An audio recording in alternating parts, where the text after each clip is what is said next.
Hello everyone, welcome back to my channel. तो दोस्तों, स्वागत है आप सबका हमारी चैनल पर, जहां हम बातें करते हैं फैशन, ब्यूटी, लाइफस्टाइल, पूजा पाठ से जुड़े हुए ऑल ही टॉपिक पर, और मैं आपके साथ शेयर करती हूं अपनी लाइफ का एक्सपीरियंस। तो दोस्तों, हरे कृष्णा, राधे राधे। कैसे हैं आप सब? आशा करती हूँ आप सभी लोग स्वस्थ होंगे, अच्छे होंगे, अपने घरों में होंगे, और मैं भी बिल्कुल ठीक हूँ, स्वस्थ भी हूँ, और थोड़ी सी व्यस्तता तो बढ़ी हुई है जैसे आप लोग जानते हैं। तो आज का वीडियो एक रिक्वेस्टेड वीडियो है, और किसी ने मुझ पर कहा था कि दीदी इस पर डिटेल में बात करें। तो सबसे पहले, महाशिवरात्रि है कितनी तारीख की? महाशिवरात्रि इस बार जो है हम शनिवार को मना रहे हैं, 18 तारीख को, ठीक। और नेक्स्ट वीडियो में, या मैं कोशिश करूंगी इसी वीडियो में आपको शिवरात्रि से जुड़े हुए संपूर्ण पूजा के मुहूर्त जो शेयर कर दूं। वैसे तो मैं आपको बता दूं कि शिव पूजा के लिए किसी भी मुहूर्त की आवश्यकता नहीं होती है, ठीक। और फिर भी अगर आपका मन नहीं मानता है, आपको चाहिए ही चाहिए है, तो मैं ज़रूर दिखा दूंगी। फिर से एक कमेंट मेरे पास रिपीट हुआ था बहुत पहले, मैंने संडे कमेंट बॉक्स में क्लियर किया था कि दीदी आप दूसरों को ज्ञान बांटती हैं, आप कुछ चूड़ी उड़ी नहीं पहनती हैं, बिजिए भी नहीं पहनती। नहीं भाई, ऐसा कभी नहीं होता है, कब मेरे पूरी लाइफ में ऐसा कभी नहीं हुआ जब से मेरी शादी हुई है। तो देखिए, मैं हमेशा चूड़ी पहनती हूँ। होता क्या है, विंटर में मैंने बहुत बार बताया है कि चूड़ियाँ अंदर चली जाती हैं, कभी खाना बनाते हैं तो यहाँ पे फंस जाती हैं, फिर वो नीचे नहीं आती, आवाज़ भी नहीं आती है। और जहाँ तक रही बिछिए की बात, तो मैं बिछिए भी भाई हमेशा पहनती हूँ। कहने की बातें हैं ये, देखिए डेली यूज में 3 नहीं पहन पाती हूँ, क्योंकि अब सर्दी है तो मुझे, कहाँ है पैर मेरा, अरे यार, ये देखिए, आई होप कि आपको दिख रहे होंगे, ये 2 बिछिए मैं प्रतिदिन में पहनती हूँ। जब शादी वादी में जाती हूँ, पायल भी मैं रोज पहनती हूँ। हाँ, जब शादी वादी में जाती हूँ फिर तो 3 बिछिए पहन लेती हूँ। बल्कि हमारे यहाँ तो जैसे कि घर की शादी होती है ना, बहुत खास शादी है, तो उसमें 4-4 बिछिए भी पहने जाते हैं। इनफैक्ट पैर के अंगूठे में भी बिछिए पहने जाते हैं, ठीक है। और जोड़ी वाले बिछिए भी पहने जाते हैं, जिनमें जोड़ी बनी रहती है बिछियों की, वो भी पहने जाते हैं। तो चलिए, ये कॉमेंट था जिसको मैंने डिस्कस कर दिया। अब हम चलते हैं आगे की तरफ कि महाशिवरात्रि पे भगवान शिव और माँ पार्वती का विवाह कराया जाता है।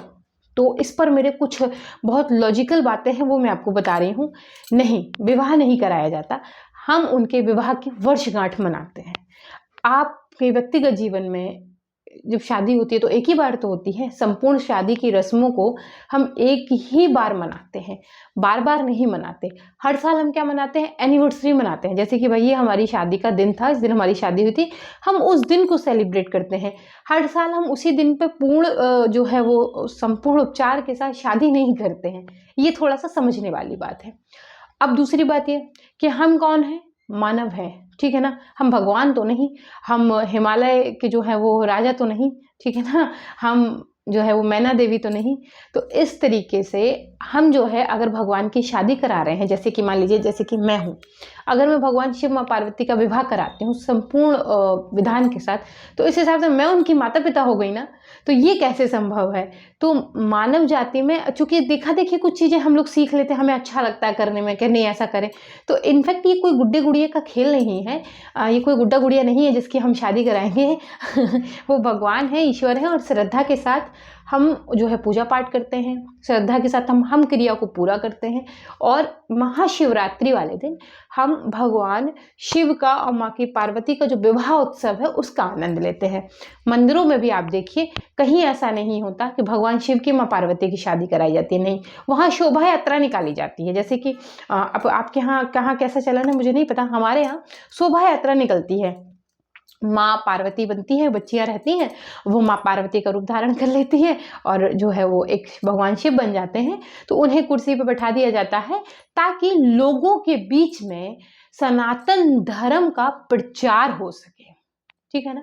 अभी हमारा जो सनातन धर्म है, इसमें लोग बहुत कंफ्यूज रहते हैं। कुछ लोग इसे मानते हैं, कुछ लोग इसे नहीं मानते, कुछ लोग इसमें होकर भी इसके नहीं हैं, कुछ लोग बाहर से आए हैं और इसके हो गए हैं। तो इस तरीके से हम अपने धर्म का प्रचार करते हैं, ठीक है, ताकि लोगों को कहीं ना कहीं जुड़ाव बना रहे, वो बोर ना हो। क्योंकि आजकल की जो जनरेशन है ना, वो बहुत जल्दी बोर हो जाती है, एक ही चीज को देखते देखते बोर हो जाती है। तो ये कहने का मतलब सीधा सा ये तरीका है हमें। अब जैसे कि पूजा करनी है, तो हम भगवान शिव को बैठाएंगे, माँ पार्वती को बैठाएंगे, क्योंकि हम वर्षगांठ बना रहे हैं। तो हम एक जयमाल टाइप की माला भगवान शिव को भी पहनाएंगे, माँ पार्वती को भी पहनाएंगे। एक कपड़े का गठजोड़ बना के हम माँ पार्वती भगवान शिव को अगल बगल रख देंगे, क्योंकि हम क्या मना रहे हैं? विवाह की वर्षगांठ मना रहे हैं। आपके लिए बेहतर क्या है कि जब ये संपूर्ण पूजा आप कर लें, तो अपने गठजोड़े के साथ भगवान शिव की माँ पार्वती के साथ जब वो बैठी रहती हैं तो 7 परिक्रमा ज़रूर लगाएं। ये आपके वैवाहिक जीवन के लिए बहुत लाभकर है। लेकिन इसका मतलब ये नहीं कि आप जो है वो भगवान शिव और माँ पार्वती का विवाह ही करवाने में लग जाएं, क्योंकि विवाह एक बार होता है, विवाह बार बार नहीं होता है। तो इस हिसाब से तो जैसे कि हिंदुस्तान में जनसंख्या है, उस हिसाब से तो एक ही दिन में भगवान शिव माँ पार्वती का विवाह जो है वो करोड़ों लोगों के द्वारा करवाया जाएगा और और ये थोड़ा सा खिचड़ी वाला मामला हो जाएगा। तो आप खुद ये लॉजिकल बात है, इसको समझिए। देखिए, पहले हिंदुस्तान में एनिवर्सरी मनाने का चलन नहीं था, ठीक है। कहाँ से आया? विदेशों में शादी कम चलती है, जैसे कि शादी हुई और रेयर केस ऐसे होते हैं जिसमें शादी 25 साल चल गई, नहीं तो शादी हुई और 2-4 साल बाद वो शादी समाप्त हो जाती है। विदेशों में क्रिया है। तो जब किसी की शादी को 25 साल हो जाते हैं या उससे ज़्यादा हो जाते हैं तो लोग सिल्वर या गोल्डन जो है वो एनिवर्सरी ज़रूर सेलिब्रेट करते हैं। ये प्रचलन धीरे धीरे हिंदुस्तान में भी आ गया। अब आमतौर पर हिंदुस्तान में भी सब जो है एनिवर्सरी मना रहे हैं। उसके 2 कारण हैं। एक तो ये है कि भाई चलिए इसी बहाने सारे रिश्ते नातेदार इकट्ठा हो जाते हैं, मेल मिलाप हो जाता है, और एनिवर्सरी का एक बहाना भी रहता है। लेकिन जो सही क्रिया है इसकी वो वहीं पर लागू हो रही है, क्योंकि वहाँ कोई शादी 25 साल चल जाए ये बहुत बहुत बहुत बड़ी बात होती है। बहुत रेयर केसेस में ऐसा होता है। तो वो लोग अपनी 25वीं एनिवर्सरी मनाते हैं, जैसे भी मनाते हों, गोल्डन सिल्वर करके जो मैं जानती हूँ, कुछ कुछ लोग तो डायमंड भी बनाते हैं। तो उन्होंने एक नाम दे दिया, इसका नाम भी अंग्रेजी है। देखिए, हिंदुस्तानी नाम नहीं है, इसको कोई नहीं कहता कि चांदी की जो है सालगिरह मना रहे हैं या सोने की सालगिरह मना रहे हैं या हीरे की सालगिरह मना रहे हैं। इनके नाम भी सब विदेशी नाम से हैं। तो दोस्तों ऐसा सा है, मेरे पास बहुत सारे कमेंट आए थे कि दीदी क्या करें, हम भगवान शिव माँ पार्वती का विवाह करवाएं। तो अगर फिर ऐसा है कि आप वाकई विवाह करवाना चाहते हैं तो या विवाह की रस्मों को निभाना चाह रहे हैं, तो मैं तो कहूँगी कि आप पहले एक बार अपने किसी ब्राह्मण देव से इसके बारे में बातचीत कर लीजिए। तो वो खुद ही कोशिश करेंगे कि आपको विस्तार से इसमें समझा दें। अब एक चीज़ और, लोग बोलते हैं दीदी पंचोपचार से पूजा, ये क्या चीज़ है? पंचोपचार समझ लें, होता क्या है, हम उन्हीं शब्दों को, मानव दिमाग जो है साइकोलॉजिक तरीके से उन्हीं शब्दों को दोहराता है जिन्हें वो पहली बार सुनता है। तो कुछ लोग इसको जानते हैं, कुछ लोग नहीं जानते। जब वो सुनते हैं पंचोपचार, 1600 तो लोगों को लगता है अरे ये कोई बहुत बड़ी विधा है। 2 चीज़ें होती हैं, औपचारिक, अनौपचारिक। औपचारिक मीन्स कि ये जो चीज़ है ये कुछ विशेष सामग्रियों के द्वारा ही संपन्न होगी। अनौपचारिक चीज़ों की इसमें आवश्यकता नहीं। कहने का मतलब आवश्यक चीज़ें और अनावश्यक चीज़ें, 2 चीज़ें।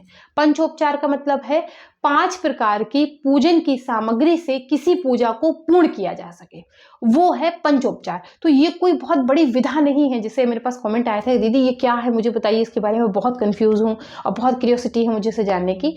तो ये है पंचोपचार, 16 सप्तोपचार, 11 उपचार, ठीक है। तो ये उपचार और अनौपचारिक मतलब औपचारिकता है सामग्री की। तो ये वो चीज़ है, इसके लिए लोग बहुत कंफ्यूज थे। तो दोस्तों आगे आगे मैं वीडियो जो है वो शिवरात्रि से रिलेटेड, शिवरात्रि के पहले पहले संपूर्ण कर दूंगी। मैं रात्रि के 4 पहर की पूजा संपूर्ण करके बता दूंगी, आपको बता दूंगी मतलब कैसे करनी है। महाशिवरात्रि पे हम दिन में कैसे पूजा करें, किन लोगों को व्रत करना है, किन को नहीं करना है, तो ये संपूर्ण डिटेल में वीडियो आने वाली है। तो आप अगर नए हैं हमारे चैनल पर तो चैनल को ज़रूर सब्सक्राइब करें। अगर वीडियो को देख रहे हैं, लाइक नहीं करते हैं तो प्लीज़ लाइक ज़रूर करें। बहुत मेहनत लगती है वीडियो बनाने में, सीरियसली मैं सच कह रही हूँ। ये सिर्फ सामने बैठने का काम नहीं है, कैमरे के सामने आकर बातचीत करना और आप तक सही इन्फॉर्मेशन पहुँचाना, इसके प्रोसेस में जो सबसे बड़ी चीज़ लगती है वो होती है मेहनत। एक शब्द गलत होने से अनर्थ हो जाता है और मजाक बनने लगता है एक तरीके से। तो इसमें मैं सच कह रही, बहुत मेहनत लगती है, बहुत कॉन्फिडेंस चाहिए होता है, बहुत मेहनत लगती है। तो प्लीज़ आप अपना एक लाइक देके अप्रिशिएट तो ज़रूर करें। और आप अगर कोई सुझाव देना चाहते हैं कमेंट सेक्शन में आप मुझे अपना जो है वो सुझाव भी शेयर कर सकते हैं। और आशा करती हूँ कि भगवान शिव और माँ पार्वती के विवाह से संबंधित आपको ये जानकारी पसंद आई होगी, आपको समझ में आ गया होगा कि आपको क्या करना है और क्या नहीं करना है। बकाये की संपूर्ण डिटेल में जो है वो आपके साथ वीडियो में धीरे धीरे शेयर कर दूंगी। और कोई वीडियो रह जाएगी लास्ट तक तो मैं घर आ ही जाऊंगी शादी से खाली होकर, तो मैं वहाँ पे वीडियो को कंप्लीट कर दूंगी। तो दोस्तों अगर ये वीडियो पसंद आई है तो देन वीडियो को लाइक करें, चैनल को सब्सक्राइब करें, फ्रेंड फैमिली के साथ शेयर करना बिल्कुल मत भूलें। लेटेस्ट जानकारी के लिए आप मुझे जो इंस्टाग्राम पे ज्वाइन कर सकते हैं। किसी ने मुझसे पूछा था कि मैंने डांस वाली वीडियो डाली थी, उसमें अलग अलग तरीके से अलग लोगों को कमेंट आए थे, तो उस वीडियो को हम फिर किसी दिन कभी फुर्सत में डिस्कस करेंगे। किसी का कॉमेंट था कि दीदी क्या आप भी नाच रही थी उसमें? नहीं जी, मैं नहीं नाच रही थी चूँकि मेरे मायके की शादी थी, मेरे हस्बैंड मेरे साथ ही थे, तो भाई मुझे बहुत शर्म आती है, तो मैं नहीं नाच रही थी। अगर मैं नाच रही होती तो शायद वीडियो शूट नहीं हो पाती, तो वो वीडियो मैंने ही शूट की थी। और जो नाच रही थी ऑलमोस्ट वो सब मेरी बहनें हैं, सब की सब वो मेरी बहनें ही हैं, कोई उसमें मेरी भाभी नहीं है। तो दोस्तों मैं मिलती हूँ विद अ न्यू वीडियो, तब तक आप जो है वो शिवरात्रि के समस्त वीडियो का आनंद लीजिए। Hare Krishna, Radhe Radhe and bye bye.